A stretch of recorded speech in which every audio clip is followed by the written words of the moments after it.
Hi hello അസ്സലാമു അലൈക്കും. എല്ലാവർക്കും ഹനാസ് കിച്ചണിലേക്ക് സ്വാഗതം. ഇന്നത്തെ റെസിപ്പി ഇതാണ്. കാണാൻ നല്ല ഭംഗിയുള്ള ഒരു സ്നാക്കാണ്. അപ്പോൾ ഇത് ഉണ്ടാക്കുന്നത് എങ്ങനെയെന്ന് നോക്കാം. ഈ ഒരു സ്നാക്ക് ഉണ്ടല്ലോ, ഞാൻ കുറേ പ്രാവശ്യം ഉണ്ടാക്കി തന്നെ ഉണ്ടാക്കിയപ്പോൾ എല്ലാം സക്സസ് ആയിട്ട് തന്നെ കിട്ടി. ഈ ഒരു പ്രാവശ്യം ഉണ്ടാക്കിയപ്പോൾ എന്നെ ചതിച്ചതാണ് കേട്ടോ. അപ്പോൾ അത് എങ്ങനെയാണ് എന്താണെന്നെല്ലാം ഡീറ്റെയിൽ ആയിട്ട് ഞാൻ പറയാം. ഇത് നിങ്ങൾ ഉണ്ടാക്കി കഴിഞ്ഞാൽ ഒരിക്കലും ഇതുപോലെ ഫ്ലോപ്പായില്ല. അപ്പോൾ ഞാനിതാ അതിനായിട്ട് ഒരു മസാലയാണ് ആദ്യം ഉണ്ടാക്കുന്നത്. അതിലായിട്ട് മല്ലി ഉണ്ടല്ലോ, നമ്മൾ പച്ചമല്ലി അത് 1 ടേബിൾ സ്പൂൺ എടുത്തിട്ടുണ്ട്. പിന്നെ കുരുമുളക് 1 ടേബിൾ സ്പൂണ്, ചെറിയ ജീരകം 1 ടീസ്പൂണ്, പിന്നെ ഒരു കഷ്ണം പട്ടി കൊടുത്തിട്ടുണ്ട്. ഇതെല്ലാം നമുക്കൊന്ന് നന്നായിട്ടൊന്ന് ചൂടാക്കിയ ശേഷം മിക്സിയുടെ ചെറിയ ജാറിലിട്ട് ഒന്ന് പൊടിച്ചെടുക്കാം. നമുക്കിത് ഇതിലായിട്ട് ഒരു മസാല ഉണ്ടാക്കുമ്പോൾ അതിൽ ചേർക്കാനുള്ളതാണ് കേട്ടോ. ഇനി നമ്മൾ മസാല ഉണ്ടാക്കുന്നത് ചെമ്മീൻ കൊണ്ടാണ്, ചിക്കൻ കൊണ്ടാണെന്ന് തോന്നും ഒന്നുകൂടെ ടേസ്റ്റ്. ഞാൻ ഇതൊന്ന് മാറ്റിപ്പിടിച്ച് നോക്കിയതാണ്. അപ്പോൾ അത് ചെമ്മീനിലോട്ട് കുറച്ച് മുളക് പൊടിയും മഞ്ഞൾപ്പൊടിയും ഉപ്പും ചേർത്തിട്ട് ഒന്ന് മിക്സാക്കി എടുത്തു. തുടക്കത്തിൽ തന്നെ ഇതുപോലെ ഒരുപാട് പണി കിട്ടിയിട്ടുള്ള ഒരു സ്നാക്കാണ് കേട്ടോ. നമ്മളെ മറ്റ് സ്നാക്കെല്ലാം ഉണ്ടാക്കുന്നതിൻ്റെ ഇടയിലാണ് ഇത് ഉണ്ടാക്കുന്നത്. പിന്നെ മാറ്റി പിടിക്കാനോ ഇതിൻ്റെ ചേഞ്ച് ആക്കാനോ ഒന്നും സമയം കിട്ടിയില്ല. അപ്പോൾ ഞാൻ വിചാരിച്ചു എന്നാൽ പിന്നെ വീഡിയോ എടുത്തതല്ലേ അതെങ്കിലും ഇടാം. നമ്മൾക്ക് എന്തായാലും ഇത് സ്നാക്ക് സെയിൽ ചെയ്യാൻ പറ്റില്ല, ആ ഒരു രീതിയിലായിപ്പോയി.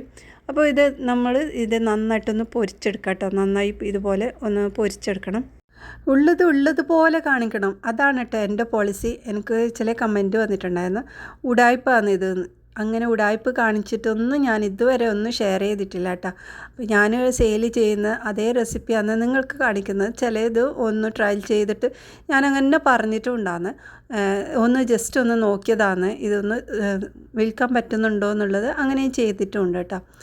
അപ്പോൾ ഇത് വേണമെങ്കിൽ എനിക്ക് ഇങ്ങനെ ചേഞ്ച് ചെയ്തിട്ട് അത് കറക്റ്റായി എന്നുള്ളത് പറയാം, പക്ഷെ ഞാൻ അങ്ങനെയൊന്നും ചെയ്തിട്ടാണ്. അപ്പോൾ നമ്മൾ ചെമ്മീൻ നല്ല രീതിയിൽ പൊരിച്ചെടുത്തതിന് ശേഷം അതിലോട്ട് തന്നെ കുറച്ചും കൂടെ ഓയിൽ ഒഴിച്ചിട്ട് നമ്മൾക്കിതാ ചിക്കൻ സവാള ഇതിലേക്ക് ചേർത്ത് കൊടുക്കാം. സവാള ഒന്ന് നന്നായിട്ട് വഴറ്റിയെടുക്കാം. ഇത് ഒരു വലിയ സവാളയാണ്, മീഡിയം സൈസുള്ള 2 സവാള എടുത്താലും മതി.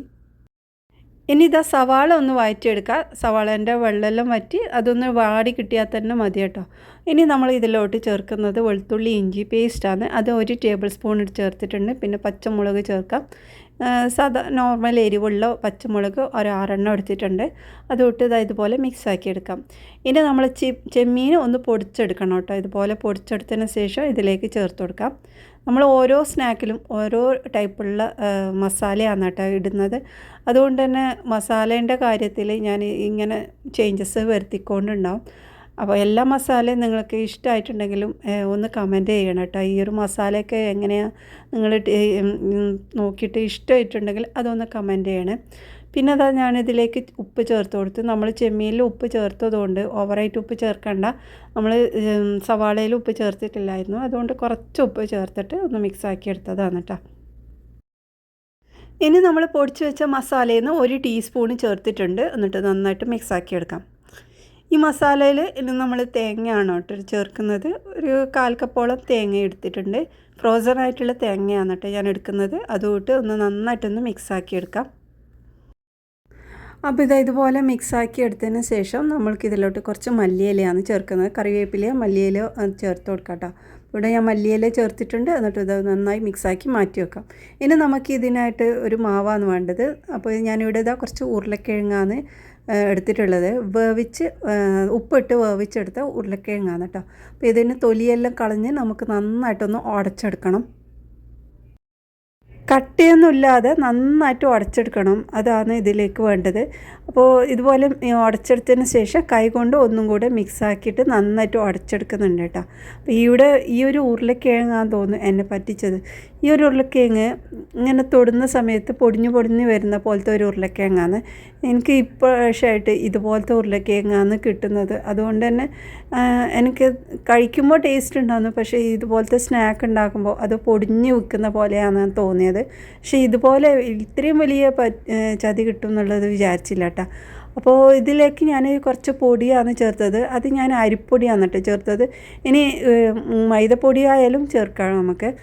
അപ്പോൾ അതൊരു 1/2 കപ്പോളം ചേർത്തിട്ടുണ്ട്. എന്നിട്ട് ഇതുപോലെ നന്നായിട്ടൊന്ന് മിക്സാക്കി എടുക്കാം.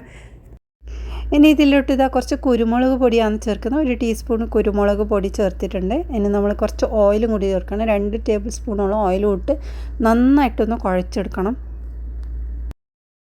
ഇതിങ്ങനെ കുഴക്കുന്ന സമയത്ത് തന്നെ നമുക്കൊരു പൊടിഞ്ഞ് പോകുന്ന പോലത്തെ ഒരു ഫീൽ ഉണ്ടായി. അപ്പോൾ പിന്നെ ഞാൻ വിചാരിച്ചു ഇതൊന്ന് ഇങ്ങനെയാണ്. അപ്പം മിക്സാക്കിക്കൊണ്ടിരുന്നു. ഓയിലും കുറച്ച് കൂടുതൽ തന്നെ ഉപയോഗിച്ചിട്ടുണ്ടായിരുന്നു. എന്നിട്ട് ഇതുപോലെ മിക്സാക്കിയപ്പോൾ കുറച്ചൊക്കെ നേരെയായി. അപ്പോൾ ഇനി ഫ്രൈ ചെയ്യുമ്പോൾ നേരെ ഉണ്ടാവും എന്ന് വിചാരിച്ച് അങ്ങനെ ഇതുപോലെ കുഴച്ചിട്ട് ഓരോ ബോൾസാക്കി മാറ്റി വെച്ചതാണ്. ഇത് നല്ല ടേസ്റ്റുള്ള ഒരു സ്നാക്കാണ് കേട്ടോ. അപ്പോൾ നിങ്ങളൊന്ന് ട്രൈ ചെയ്ത് നോക്ക്.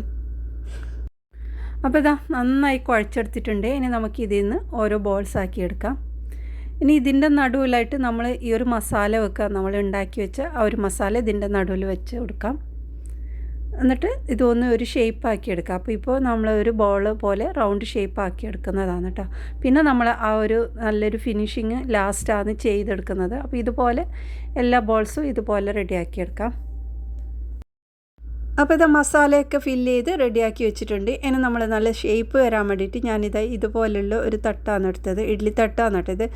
ഈ ഒരു ഇതിന് വേണമെന്നില്ല, നമ്മളെ കയ്യിൽ ഏത് ഷേപ്പാണെന്നുള്ള അതിലേക്ക് ഇട്ട് ഒന്ന് ജസ്റ്റ് ഒന്ന് പരത്തിയെടുത്താൽ മതി.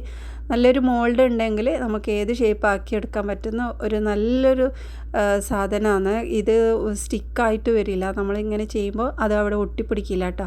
നല്ല രീതിയിൽ ഇളക്കിയെടുക്കാനെല്ലാം പറ്റുന്നതാണ്. ഞാൻ മുമ്പ് ഒരുപാട് ഇത് ചെയ്തിട്ടുണ്ട്. ഈ ഒരു പ്രാവശ്യം മാത്രം ഇങ്ങനെ വന്നപ്പോൾ നല്ല വിഷമമായിപ്പോയി കേട്ടോ. ഇതിൽ ഒരുപാട് സ്നാക്കെല്ലാം ഉണ്ടാക്കാൻ പറ്റും. ഇഡ്ഡലി മാത്രമല്ല കേട്ടോ. നമ്മൾ സ്നാക്കൊക്കെ ഇതിൽ ഒന്ന് ജസ്റ്റ് ഒന്ന് ആവിയിൽ വേവിക്കുന്ന പോലെ ചെയ്ത് കഴിഞ്ഞാൽ നല്ലൊരു ഷേപ്പായിട്ടും നല്ല ഫിനിഷിംഗ് ആയിട്ട് കിട്ടുന്നുണ്ട്. അപ്പോൾ ഇതാ നമ്മൾ സ്നാക്കെല്ലാം ഇതുപോലെ ചെയ്തെടുത്തിട്ട് മാറ്റി വെക്കാം. ഇനി നല്ല ചൂടായ എണ്ണയിലേക്കിട്ട് പൊരിച്ചെടുക്കേണ്ടതാണ്. അപ്പോൾ പാനിലോട്ട് കുറച്ച് ഓയിൽ ഒഴിച്ച് കൊടുത്തിട്ടുണ്ട്. ചൂടായ എണ്ണയിലേക്കിട്ട് രണ്ട് സൈഡും ലൈറ്റ് ബ്രൗൺ കളർ ആവുന്നവരെ ഫ്രൈ ചെയ്തെടുക്കേണ്ടതാണ് കേട്ടോ ഇത്. അപ്പോൾ ഇത് ഒന്ന് ചൂടായി കൊണ്ട് വരുന്ന സമയത്ത് അതെല്ലാം പൊടിഞ്ഞ് വരുന്ന പോലെ കണ്ടിട്ട് ഞാൻ പിന്നെ അത് ഫ്ലെയിം ഓഫാക്കി നമ്മളതൊക്കെ മാറ്റിയ ശേഷം ഞാൻ വേറൊരു പാനിലോട്ട് കുറച്ച് ഓയിൽ വെച്ചിട്ട് ഇതൊന്ന് ജസ്റ്റ് ഒന്ന് പൊരിച്ചെടുക്കാമെന്ന്. ഞാൻ എന്തായാലും ഉണ്ടാക്കി കഴിഞ്ഞല്ലേ, അപ്പോൾ ഇത് വെറുതെ കളയാൻ പറ്റില്ലല്ലോ എന്ന് പറഞ്ഞിട്ട് ഇതുപോലെ ഒന്ന് ജസ്റ്റ് ഒന്ന് ചൂടാക്കിയെടുത്തു. അപ്പോൾ അതിൻ്റെ എല്ലാ ഭാഗത്തും എത്താത്തത് കൊണ്ട് തന്നെ പിന്നെ ഞാനിത് എയർ ഫ്രൈയിൽ വെച്ചിട്ട് ഒന്ന് ചൂടാക്കിയെടുത്ത് അങ്ങനെ പിന്നെ ഫ്രൈ ചെയ്തെടുത്തത്. അപ്പോൾ ഇതുപോലെ ആയിട്ടുണ്ട്. കുഴപ്പമില്ലായിരുന്നു. എന്നാലും നമ്മൾ ആ ഒരു ഷേപ്പൊക്കെ ഒരു മാറിയത് കൊണ്ട് തന്നെ പിന്നെ ഞാൻ കൊടുത്തില്ല. നമ്മൾ ആദ്യം എണ്ണയിലിട്ട സംഭവമാണ് കേട്ടോ. ഇത് ഫുള്ള് പൊടിഞ്ഞിട്ട് ഈ ഒരു രീതിയിലാണ് കിട്ടിയത്. പിന്നെ ഞാനിത് കുറച്ച് ഓയിലിട്ടപ്പോൾ കുറച്ചും കൂടെ നേരായിട്ടുണ്ട്. കുറച്ചും കൂടെ അതിൻ്റെ സ്കിന്ന് ഉറപ്പായി. പിന്നെ കുറച്ച് എയർ ഫ്രൈയിലിട്ട് ഒരു 5 മിനിറ്റ് രണ്ട് സൈഡും ഒന്ന് ചൂടാക്കി എടുത്തതാണ്. ഇതുണ്ടാക്കി നോക്കണമെന്ന് ഞാൻ പറയുന്നില്ല, എന്നാലും ഞാൻ ഉണ്ടാക്കിയതുകൊണ്ട് ജസ്റ്റ് ഒന്ന് കാണിച്ചതാണ് കേട്ടോ. അപ്പോൾ അത്രയുള്ള ഇന്നത്തെ വീഡിയോ. ഇനി അടുത്ത നല്ല റെസിപ്പിയുമായി വീണ്ടും വരാം. ബായ്.